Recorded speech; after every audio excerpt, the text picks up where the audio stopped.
नमस्कार प्यारे साथियों, कैसे हो आप। आशा करता हूं आप सभी अपने घर आले नीले कुंज पर बिल्कुल मस्त जबरदस्त तंदुरुस्त और पुष्ट होंगे। प्यारे साथियों, बहुत ही प्यारा सेशन में आपके लिए लेकर आऊं जिसमें आपको बताने वाला हूं अगर भारतीय संविधान में हिंदी की क्या स्थिति रहने वाली है। इससे पहले हमारी इस परिचय की कक्षा हो चुकी है जिसमें हमने बताया है हिंदी शब्द आखिर कहां से आया है, हिंदी भाषा की उत्पत्ति किस प्रकार से हुई है और कौन सी भाषाएं किस प्रकार से स्वीकार की जा चुकी है। तो फटाफट से अगर अभी तक आपने वो कक्षा नहीं देखी तो जल्दी कीजिए और जुड़ जाइए उस कक्षा के साथ। और आज मैं आपको बताने वाला हूं अगर भारतीय संविधान में हिंदी को किस रूप में स्वीकार किया, कहां पर स्वीकार किया, हर एक चीज के बारे में। तो फटाफट से एक बार सारे के सारे शेयर कर दीजिए और जुड़े रहिए इस कक्षा के साथ, क्योंकि लक्ष्य है तो निश्चित तौर से आपकी सफलता श्योर है। लीजिए, मैं बताने वाला हूं आखिर हिंदी को किस भाषा में किस प्रकार से क्या शामिल किया गया है। तो देखिए, भारतीय संविधान में हिंदी भाषा किस रूप में स्वीकार की गई है, प्रश्न अपना यही है और इसी के बारे में अपन चर्चा करने वाले हैं। तो देखिए भाई साहब, बात करें अगर भारतीय संविधान के विषय में,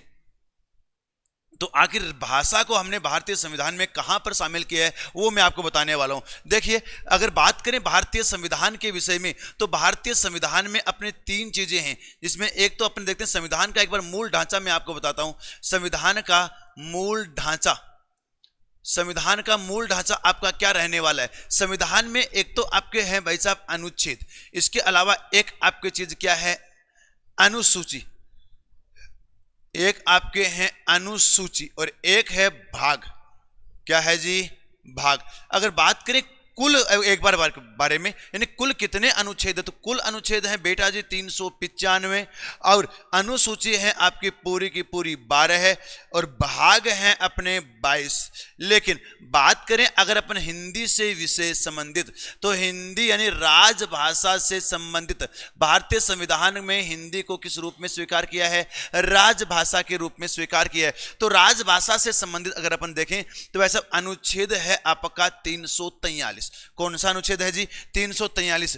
अनुसूची है आपकी 8वीं अनुसूची, कौन सी है, 8वीं अनुसूची। और भाग आपका हो जाएगा 17वां। कौन सा हो जाएगा बेटा, 17वां भाग। यानी अनुच्छेद 343 अनुसूची 8वीं और भाग 17 के तहत हिंदी को राजभाषा का दर्जा मिला है। कौन सी भाषा, राजभाषा का रूप में स्वीकार किया है, अपने राष्ट्रभाषा के रूप में नहीं। यानी अपन कह सकते हैं इसके तहत, और मूल रूप से 343 भी अपन देखें तो 343 क या 343 ए, इसके तहत हिंदी है वह भारत की क्या होगी, हिंदी भारत की राजभाषा होगी, हिंदी भारत की राजभाषा होगी, जिसकी सहायक भाषा, हिंदी भारत की राजभाषा होगी जिसकी सहायक भाषा, जिसकी सहायक भाषा, जिसकी सहायक भाषा के रूप में किसे स्वीकार किया, अंग्रेजी को स्वीकार किया। और अंग्रेजी है उस समय आपके 15 वर्ष तक स्वीकार की गई थी, इसके बारे में आपको विशेष तौर से ध्यान रखना है। इसकी सहायक भाषा अंग्रेजी, और इसकी लिपि के बारे में अगर मैं आपको बताना चाहूं तो लाडलो लिपि है वह आपकी देवनागरी रही है। कौन सी लिपि है रे, देवनागरी लिपि आपकी रही। हिंदी भाषा है वह मूल रूप से देवनागरी लिपि में लिखी जाएगी। यह है आपकी पूरी की पूरी वर्णना, यानी पूरा का पूरा वर्णन आपका अनुच्छेद 343 एक में, अनुच्छेद 343 क में आपका वर्णन किया गया है। बात करें अगर अपन थोड़ी सी और, तो देखिए भाई साहब, भारतीय मूल संविधान में अगर अपन देखें, मूल संविधान, कौन से संविधान के बारे में अगर मैं आपको बताना चाहूं, मूल संविधान में अगर अपन बात करें तो भाई साहब आखिर कहां पर किस रूप में स्वीकार किया वो मैं आपको बताऊं। तो देखिए भाई साहब, अगर बात करें अपन एक दिवस के विषय में, और वह दिवस आपका रहने वाला है जी कौन सा, 14 सितंबर। कौन सा, 14 सितंबर 14 सितंबर 1949, 14 सितंबर 1949 को हिंदी को राजभाषा के रूप में स्वीकार किया। हिंदी को किस रूप में जी, राजभाषा के रूप में स्वीकार किया, राजभाषा के रूप में स्वीकार किया। किस रूप में जी, राजभाषा के रूप में स्वीकार किया। और हिंदी के अलावा कुल आपकी 14 भाषाओं को स्वीकार किया। कुल अपने कितनी भाषाएं, कुल आपकी भाषाएं थी भाई साहब 14 भाषाएं। उस समय उस समय आपकी अनुसूची 8वीं में कितनी भाषाएं स्वीकार की गई थी? 14 भाषाएं स्वीकार की गई थी। लेकिन वर्तमान समय में अगर अपन देखें तो वैसा पूरी की पूरी आपकी है 22 भाषाएं। अगर कौन सी भाषा को किस किस प्रकार से स्वीकार किया गया था, हर एक चीज के बारे में आपको बताऊंगा। एक बार फटाफट से जी, फटाफट से ये देखिए 14 भाषाएं आखिर आपकी कौन सी थी। शुरुआत करते हैं अपन हिंदी से। किससे शुरुआत करते हैं जी? हिंदी से। उसके बाद हिंदी की आपकी मातृभाषा है जी कौन सी? संस्कृत। एक इसकी भाई साहब अपन बोल सकते हैं बहन, और बहन के रूप में अपन किसे कहते हैं? उर्दू। हिंदी के साथ एक अपने आ जाएगी उर्दू। एक अपन कह सकते हैं जी असमिया। कौन सी आ जाएगी? असमिया। एक आपकी है उड़िया। असमिया के बाद एक आपकी कौन सी आ गई? उड़िया आ जाएगी। उड़िया के बाद एक आपकी है भाई साहब कौन सी जी? हाँ जी, एक अपनी हो जाएगी कन्नड़। एक है अपनी तमिल। एक हो जाएगी आपकी तेलुगु। कौन सी भाषा है? तेलुगु। इसी प्रकार से एक हो जाएगी आपकी बंगला। यहां पर अपन देखते हैं बंगला। एक आपकी भाषा है जी कौन सी? बंगला के बाद एक अपनी हो जाएगी कश्मीरी। ये हो गई आपकी कश्मीरी। एक अपन देखते हैं जी कौन सा? पंजाबी। एक भाषा हो जाएगी बेटा जी आपकी पंजाबी। पंजाबी के बाद एक अपन देखते हैं कौन सी? मराठी। ये हो गया आपका मराठी। मराठी के बाद एक अपन देखते हैं जी कौन सी? एक अपनी हो जाएगी जी भाई साहब गुजराती। ये रही आपकी गुजराती। कितनी होगी देखते हैं अपन? 1 2 3 4 5 6 7 8 9 10 11 12 13। एक और आपकी रह गई भाई साहब कौन सी रह गई? यहाँ पर अपन देखते हैं संस्कृत हो गई, उर्दू हो गई, हिंदी हो गई, असमिया हो गई, उड़िया हो गई, कन्नड़ हो गई, तमिल हो गई, तेलुगु हो गई, एक अपने बंगला हो गई, कश्मीरी हो गई, पंजाबी है, मराठी। एक भाषा और है, अभी दिमाग में आ जाएगी, अभी लिख देंगे। ये पूरी मूल रूप से आपकी 14 भाषाएं यहां पर स्वीकार की गई थी। और बात करें अपन थोड़ी सी आगे, वर्तमान समय में अपने कितनी भाषाएं हैं? 22 भाषाएं, यानी 8 भाषाएं अपन ने और जोड़ ली है। इसके बारे में विशेष तौर से आपको ध्यान रखना है, अभी दिमाग में आ जाएगी, अभी मैं लिख दूंगा आखिर कौन सी क्या रह गई थी। यहां पर देखते हैं आखिर कौन सी भाषा कब जोड़ी गई। यहां अगर अपन देखें, यानी अपन बात करते हैं इसके विषय में, तो भाई साहब सबसे पहले देखते हैं यहां पर तो अपन लिखेंगे वर्ष। क्या लिखेंगे जी? वर्ष लिखेंगे। यहां पर अपन लिखेंगे संविधान संशोधन। क्या लिख दिया अपन ने? संविधान संशोधन। आखिर किस संविधान संशोधन के तहत कौन सी भाषा आपकी जोड़ी गई? एक अपन देखते हैं जोड़ी गई भाषा। एक अपन ने क्या कह दिया? जोड़ी गई भाषा।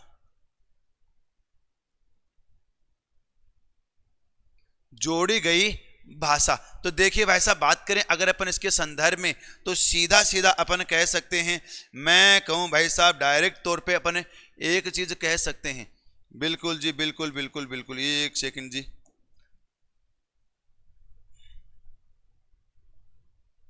लीजिए, सबसे पहले वर्ष के विषय में अगर अपन बात करें तो वर्ष है प्यारे साथियों 1968।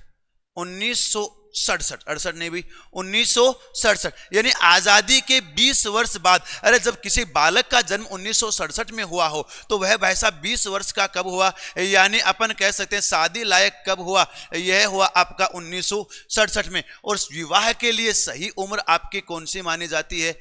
21। तो संविधान संशोधन अपना कौन सा था? 21वां संविधान संशोधन। अच्छा जी, चर्चा करें अपन थोड़ी सी आगे, तो भाई साहब अपन कह सकते हैं भाषा अपन ने कौन सी जोड़ी? तो भाषा जोड़ी गई थी सिंधी। कौन सी भाषा जोड़ी गई रहे?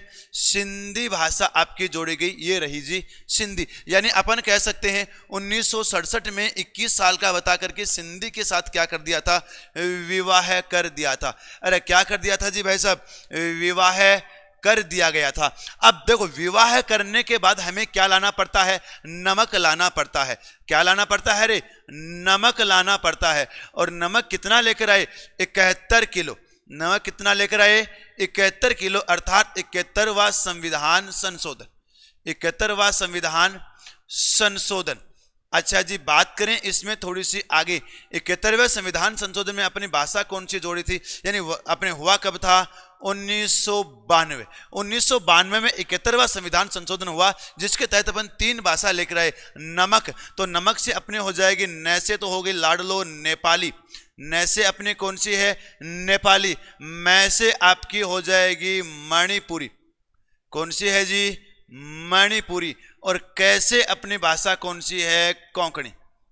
कैसे अपनी कौन सी भाषा हो जाएगी, कोंकणी। यानी नेपाली, मणिपुरी और कोंकणी, ये है आपकी 3 भाषाएं स्वीकार की गई थी 1992 में 71वें संविधान संशोधन के तहत। अब देखो जी, सबसे पहले अपन ने क्या किया, 1967 में 20 साल का हुआ था, लेकिन 21 साल का बता करके सिंधी के साथ शादी कर दी। और शादी होने के बाद बालक को क्या लाना पड़ा रे, नमक लाना पड़ा। यानी अपन कह सकते हैं नेपाली, मणिपुरी, कोंकणी 3 भाषाएं आई और 71वां संविधान संशोधन किया था 1992 में। अब देखो, ज्यादा अगर आप नमक खा लोगे तो वैसा बूढ़े हो जाओगे या नहीं हो जाओगे, बिल्कुल जी हो जाएंगे। तो अपन कह सकते हैं साथ में थी बूढ़ी डोकरी, साथ में थी बूढ़ी डोकरी, ये लीजिए, साथ में थी बूढ़ी डोकरी। और बूढ़ी डोकरी कितने साल की थी वो देखिए, 21 और 71 दोनों को जोड़ दिया तो ये हो गया 92वां संविधान संशोधन। डोकरी कितने साल की थी, 92 साल की थी जी, 92 साल। तो ये हो गया आपका 92वां संविधान संशोधन। और हुआ कब था, 2003-4 2003-4 को एक संविधान संशोधन हुआ, 92वां संविधान संशोधन, जिसके तहत अपन ने साथ में थी बूढ़ी डोकरी, अर्थात अपन कह सकते हैं 7 से हो गया आपका संथाली। 7 से कौन सा हुआ जी, संथाली। मैथी से हो गया आपका मैथिली, मैथी से अपना क्या हो जाएगा, मैथिली हो जाएगा। बूढ़ी से हो गया आपका बोडो, कौन सा हो गया जी, बोडो। और डोगरी से हो जाएगा अपना डोगरी। ये आपकी 4 भाषाएं जोड़ी गई थी। कितनी भाषाएं जोड़ी गई भाई साहब, 4 भाषाएं। कब जोड़ी गई थी, 2003-4 में 92वें संविधान संशोधन के तहत। अच्छा, एक विशेष तौर से मैंने आपको बताना चाहूंगा, यानी अपन ने अभी कहा मूल संविधान में अपने कितनी भाषाएं थी, मूल संविधान में अपने 14 भाषाएं थी। मूल संविधान में 14 भाषाएं थी, मूल संविधान में 14 भाषाएं थी। और अलग अलग संविधान संशोधन के तहत, अलग अलग संविधान संशोधन के तहत कितनी भाषाएं और जोड़ दी, अलग अलग संविधान संशोधन के तहत, अलग अलग संविधान संशोधन के तहत 8 भाषाएं और जोड़ दी, 8 भाषाएं और जोड़ दी।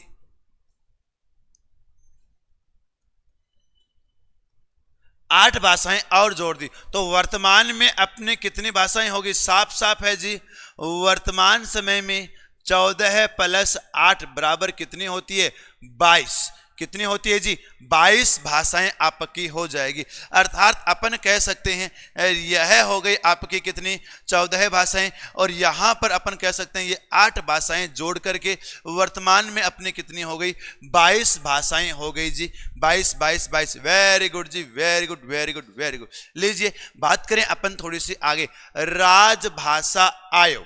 किसके बारे में बात करते हैं जी, राजभाषा आयोग के विषय में। तो देखिए, राजभाषा आयोग के बारे में अगर अपन देखें तो अनुच्छेद, अपन कह सकते हैं अनुच्छेद 344 के तहत, अनुच्छेद 344 के तहत राष्ट्रपति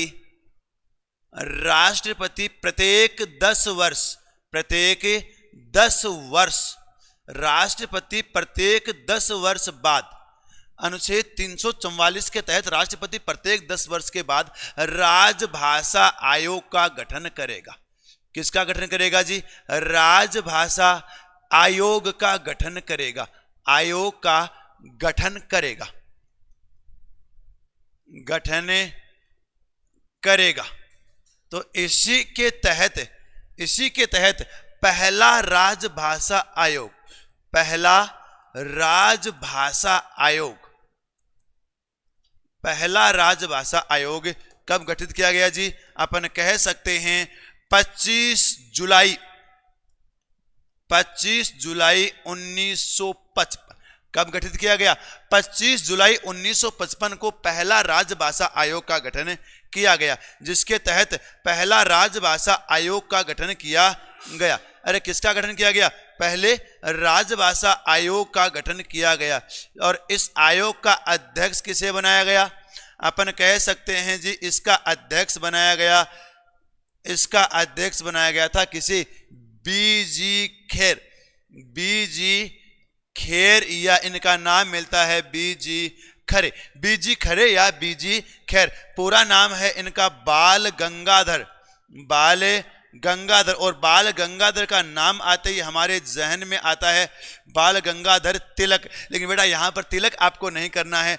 बाल गंगाधर खेर या बाल गंगाधर खरे, कौन है जी? बाल गंगाधर खेर या बाल गंगाधर खरे। इनको पहले राजभाषा आयोग का अध्यक्ष बनाया गया था।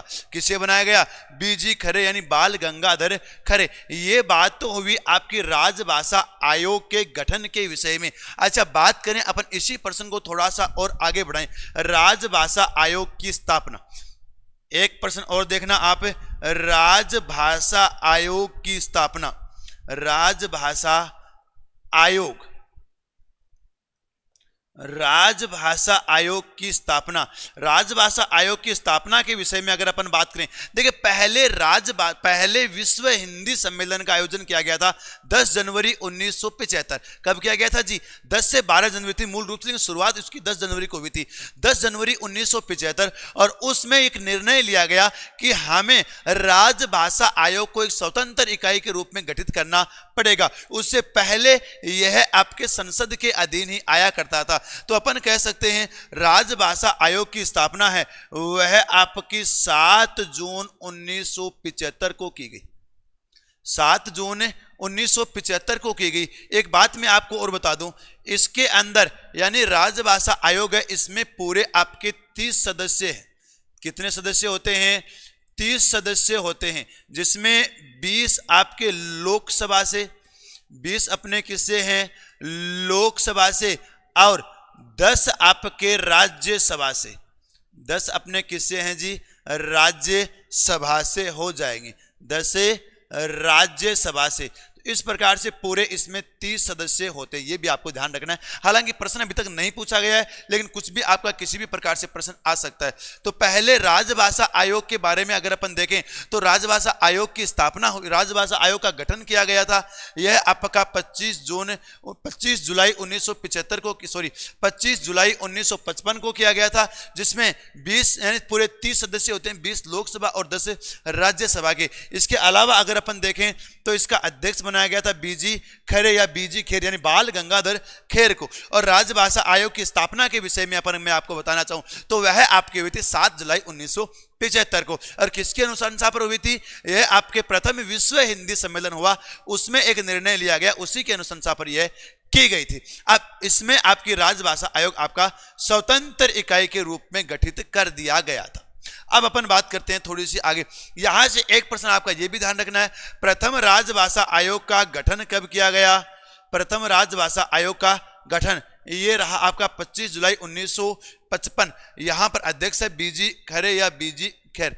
अब अपन बात करते हैं प्रथम विश्व हिंदी सम्मेलन। देखिए अगर बात करें प्रथम विश्व हिंदी सम्मेलन के विषय में तो एक दिनांक आपको ध्यान रखनी है, 10 जनवरी 1975। या पूरा का पूरा अगर अपन देखें तो 10 से 12 जनवरी 1975, 10 से 12 जनवरी 1975। इस दिन आपका नागपुर महाराष्ट्र में, कहां पर जी? नागपुर महाराष्ट्र में यानी एमएच में प्रथम विश्व हिंदी सम्मेलन का आयोजन किया गया। प्रथम विश्व हिंदी सम्मेलन, प्रथम विश्व हिंदी सम्मेलन, प्रथम विश्व हिंदी सम्मेलन का आयोजन किया गया, प्रथम विश्व हिंदी सम्मेलन का आयोजन किया गया। और इस सम्मेलन की अध्यक्षता किसने की थी? देखिए, दो आपको ध्यान रखने हैं। एक तो आपको ध्यान रखना है इसमें अध्यक्षता, और एक आपको ध्यान रखना है मुख्य अतिथि। तो इस सम्मेलन की अध्यक्षता की थी उस समय तत्कालीन प्रधानमंत्री कौन थी जी भाई साहब? श्रीमती इंदिरा गांधी, जिसे अपने भारतीय शासन की आयरन लेडी भी कहते हैं। अपने मोरारजी देसाई इनको मौनी गुड़िया भी कहा करते थे। तो ये हो जाएगा अपना कौन सा चीज, अपन कह सकते हैं जी मुख्य अतिथि, यानी ये है आपके कौन हो गए? इसके अध्यक्ष हो गए। और बात करें मुख्य अतिथि के रूप में, तो मुख्य अतिथि थे आपके जो मॉरिशस के प्रधानमंत्री, और वह भाई साहब अपने कौन से थे? शिव सागर राम गुलाम। कौन सा था जी? शिव सागर राम गुलाम थे। और भाई साहब बात करें अगर इनके विषय में, बिल्कुल जी भाई साहब, बिल्कुल बिल्कुल बिल्कुल, यह यानी अपन कह सकते हैं मॉरिशस किसके है जी? मॉरिशस के प्रधानमंत्री, मॉरिशस के प्रधानमंत्री जिनका नाम था शिव सागर राम गुलाम। शिव सागर राम गुलाम इनका पूरा नाम मिलता है, शिव सागर राम गुलाम। ये इसमें मुख्य अतिथि के रूप में आए थे। देखिए, दो चीजें आपको ध्यान रखनी है। पहली बात तो कहां पर हुआ था? नागपुर महाराष्ट्र में हुआ था। क्या हुआ था? प्रथम विश्व हिंदी सम्मेलन, और इसकी अध्यक्षता किसने की थी? इंदिरा गांधी ने। अच्छा जी, मुख्य अतिथि कौन थे? मॉरिशस के पीएम शिव सागर राम गुलाम। और हुआ कब था? 10 से लेकर 12 जनवरी। और इन दोनों में से एक पूछ जाए तो 10 जनवरी को आपको मूल मानना है। कौन सी जनवरी भाई साहब? 10 जनवरी आपको मूल रूप से माननी है। अब देखिए, यहां पर अगर अपन बात करें तो ये हो गई भाई साहब अपने मूल ये चीज। यहां पर एक भाषा अपनी है मलयालम। कौन सी हो जाएगी? मलयालम। ये पूरी की पूरी आपकी 14 भाषाएं हो चुकी है। ये लीजिए, चर्चा करें अगर अपन थोड़ी सी और आगे इसके विषय में, तो वैसा सीधे तौर पर अपन कह सकते हैं, यानी प्रमुख दिवस आपको कौन से ध्यान रखने हैं वो देखना। देखिए, भाषा से संबंधित प्रमुख दिवस, सबसे पहले आपको ध्यान रखना है राष्ट्रीय हिंदी दिवस। कौन सा है जी? राष्ट्रीय हिंदी दिवस। और राष्ट्रीय हिंदी दिवस के विषय में बात करी जाए तो बेटा, राष्ट्रीय हिंदी दिवस है वह आपका कब मनाया जाता है? राष्ट्रीय हिंदी दिवस यह आपका मनाया जाता है 14 सितंबर। कब मनाया जाता है जी? 14 सितंबर। पहली बार राष्ट्रीय हिंदी दिवस कब मनाया गया? तो ये आपको ध्यान रखना है 1953 से। कब से है जी? 1953 से अपन 14 सितंबर को राष्ट्रीय हिंदी दिवस के रूप में मना रहे हैं। और इसी वर्ष से अपन राष्ट्रीय हिंदी पखवाड़े के विषय में बात करें। राष्ट्रीय हिंदी पखवाड़ा, राष्ट्रीय हिंदी पखवाड़े के विषय में अगर मैं आपको बताना चाहूं तो वैसा राष्ट्रीय हिंदी पखवाड़ा है आपका कब से लेकर कब तक? तो ये अपन कह सकते हैं जी भाई साहब 14 सितंबर से लेकर 28 सितंबर तक, यानी यह आपका 15 दिनों का जो समय है, 14 से 28 सितंबर, 14 भी गिनना है और 28 भी गिनना है। यह आपके 15 दिनों का समय है। इसमें अपने राष्ट्रीय हिंदी दिवस के रूप में पूरे भारत भर में एक अनेक प्रकार के अलग अलग प्रोग्राम इसमें हिंदी विषय को लेकर किए जाते हैं। चर्चा करें अपन थोड़ी सी आगे। एक आपको ध्यान रखना है विश्व हिंदी दिवस। विश्व हिंदी दिवस। अच्छा, चर्चा करें अगर विश्व हिंदी दिवस के विषय में, तो देखिए विश्व हिंदी दिवस आपका मनाया जाता है 10 जनवरी को। कब मनाया जाता है भाई? 10 जनवरी को। क्यों? क्योंकि 10 जनवरी को प्रथम विश्व हिंदी सम्मेलन का आयोजन हुआ, और इसी कारण 2006 से, कब से शुरुआत की गई थी जी भाई साहब? 2006 से तत्कालीन प्रधानमंत्री जिनका हाल ही में निधन हो गया, अपने डॉक्टर मनमोहन सिंह जी, डॉक्टर मनमोहन सिंह जी ने घोषणा की कि अपन 10 जनवरी को किस रूप में मनाएंगे? किस रूप में मनाएंगे जी भाई साहब? विश्व हिंदी दिवस। किस रूप में? विश्व हिंदी दिवस के रूप में मनाएंगे। तो प्रथम विश्व हिंदी दिवस आपका कब मनाया गया? 10 जनवरी 2006। 10 जनवरी 2006 आपको विशेष तौर से ध्यान रखना है। और एक आपको ध्यान रखना है, एक अपना हो जाएगा जी मातृभाषा दिवस। यह आपका कौन सा है?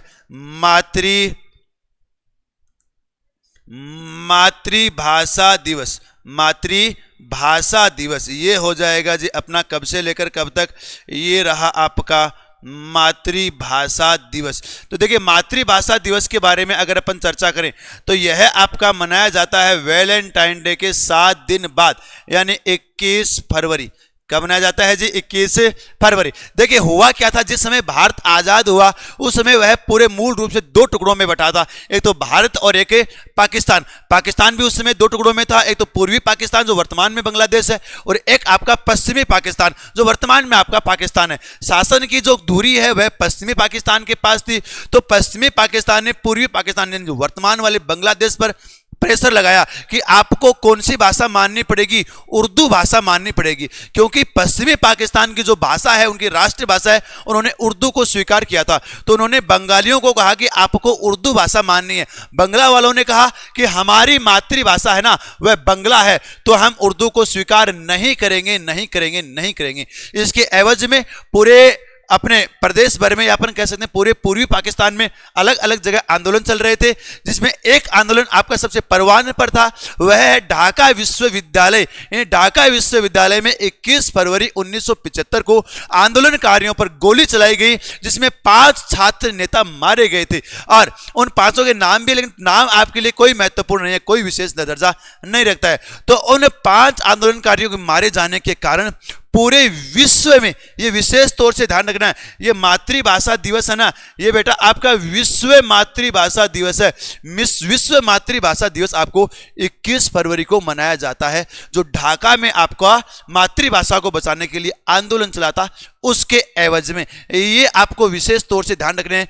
3 दिवस यानी 4 आपके मूल रूप से चीजें ध्यान रखनी है, जिसमें पहला है आपका राष्ट्रीय हिंदी दिवस, यानी पूरे कितने दिवस आपको ध्यान रखने हैं हिंदी से लेकर 4 दिवस, जिसमें 3 तो आपके दिवस है, एक आपका पखवाड़ा है। विशेष तौर से ये 4 बिंदु आपको ध्यान रखने हैं, जिसमें पहला है आपका राष्ट्रीय हिंदी दिवस, यह आपका 14 सितंबर। राष्ट्रीय हिंदी पखवाड़ा 14 सितंबर से 28 सितंबर। विश्व हिंदी दिवस 10 जनवरी 2006 से मनाना शुरू किया था, और एक आपका विश्व मातृभाषा दिवस यह 21 फरवरी। तीनों के तीनों आपको दिवस और एक आपको पखवाड़ा ऐसा का ऐसा आपके खोपड़े में बिल्कुल फंसाना है।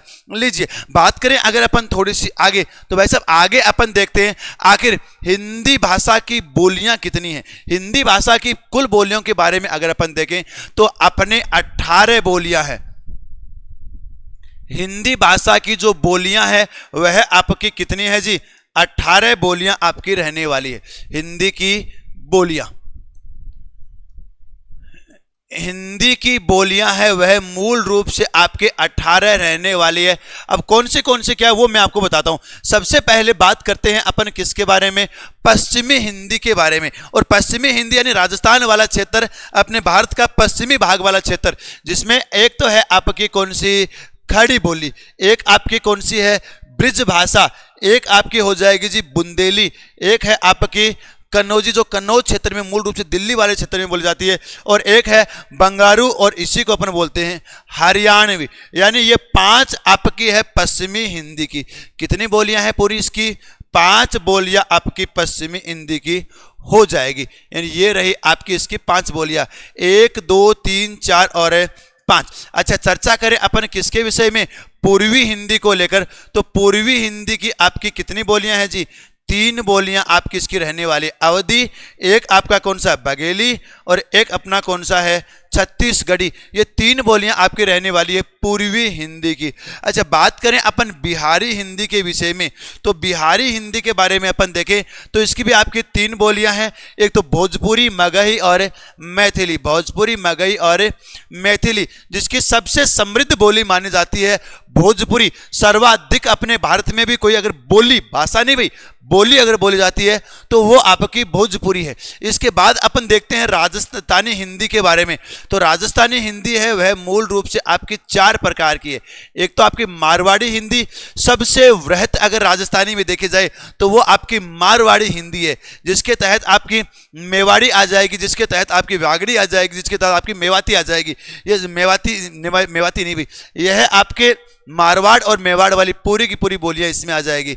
एक अपन कह सकते हैं जयपुरी, जिसे अपन ढूंढाड़ी भी बोलते हैं, यानी ढूंढाड़ क्षेत्र जयपुर के आसपास वाली, जिसमें अपने कह सकते हैं तोरावाटी हो गई, इसी में कुचामणी हो गई, इसी में अपनी विशाखावाटी हो गई, इसी में अपनी बांगड़ी हो गई। ये सारी की सारी आपकी किस्में हैं, जयपुरी में आ जाएगी।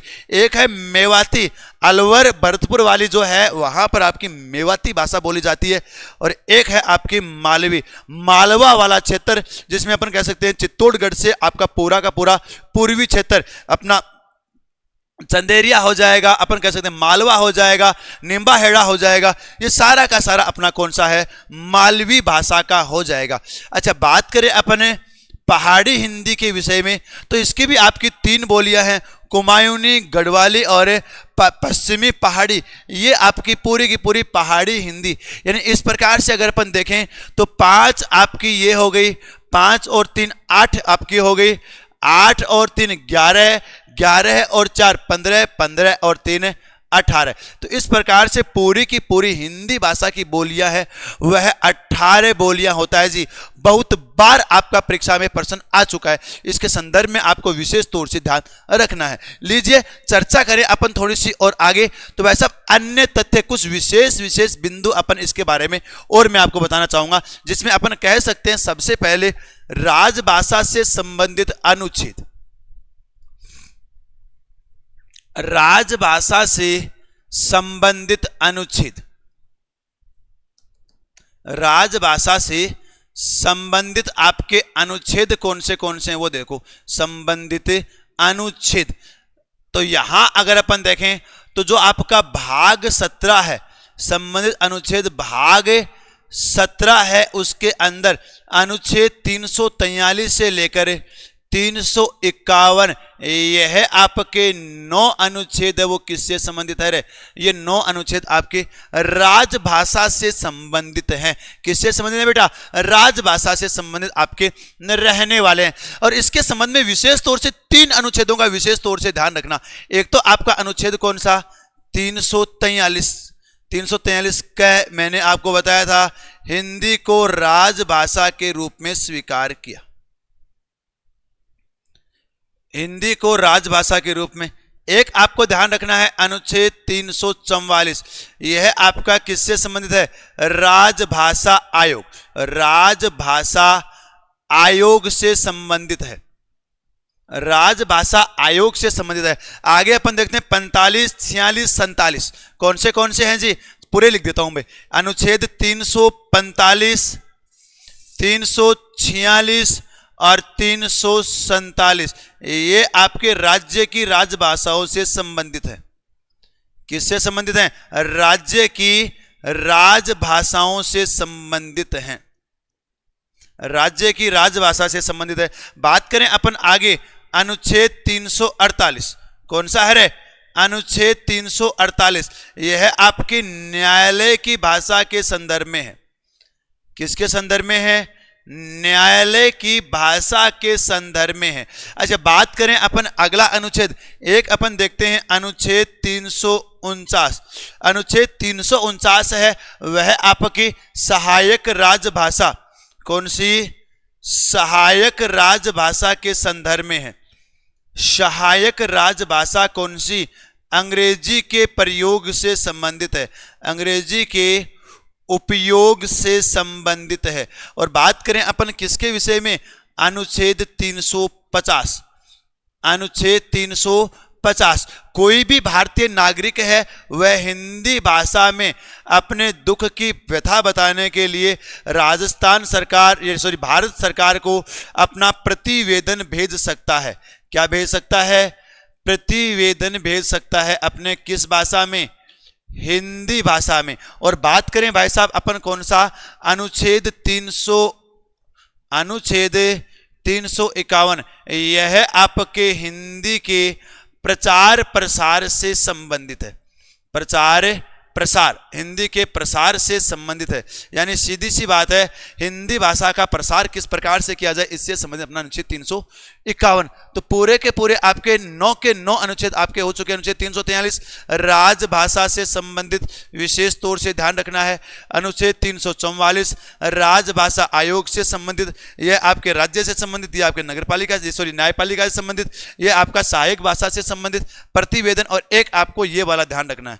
ये 3 अगर आप ध्यान रख लोगे तो बहुत इनफ है अपने लिए, कोई ज्यादा इसमें माथापच्ची और करने की आवश्यकता नहीं है। यह आपको मूल चीजें अपने राजभाषा से संबंधित जो भी आपके अनुच्छेद हैं, जो भी आपके प्रावधान हैं, उन सभी के विषय में अपने अपनी जानकारी पूरी हो चुकी है।